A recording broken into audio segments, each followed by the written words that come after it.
Fungus বা ছত্রাক সংক্রমণ খুবই ছোঁয়াচে।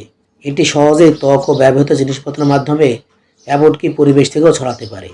ছত্রাকের বংশবৃদ্ধি ও ছড়ানোর প্রক্রিয়াগুলো এমনভাবে কাজ করে যা এটিকে সংক্রমণ ছড়ানোর উপযোগী করে তোলে।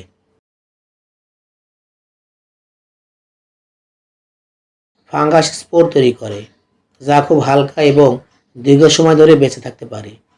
এসব স্পোর সংক্রামিত ত্বক বা চুল থেকে পড়ে সহজেই অন্য ত্বকে লেগে যেতে পারে। ছত্রাক উষ্ণ ও স্যাঁতসেঁতে পরিবেশে দ্রুত বংশবৃদ্ধি করে, যেমন ঘরমাক্ত ত্বক, জনসমাগমপূর্ণ স্থানের মেঝে, পাবলিক শাওয়ার বা সুইমিং পুল বা ভেজা পোশাক। ফাঙ্গাল ইনফেকশনযুক্ত ব্যক্তির ত্বকের সঙ্গে সরাসরি শারীরিক সংস্পর্শে এলে সহজে ছত্রাক ছড়িয়ে পড়ে। ছত্রাক নোংরা তোয়ালে, জামাকাপড়, বিছানার চাদর, চিরুনি বা জুতার মাধ্যমে ছড়াতে পারে।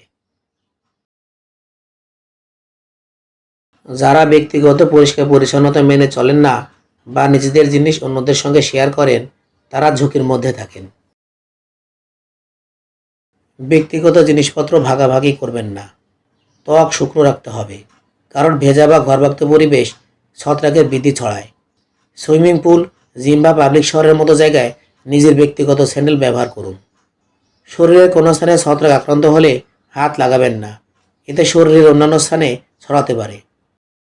সংক্রমণের তীব্রতা ও অবস্থার উপর নির্ভর করে ফাঙ্গাল ইনফেকশন নিয়ন্ত্রণের জন্য ঘরোয়া পদ্ধতি অনেক সময় কার্যকর হতে পারে, তবে গুরুতর সংক্রমণের ক্ষেত্রে অবশ্যই চিকিৎসকের পরামর্শ নেওয়া উচিত।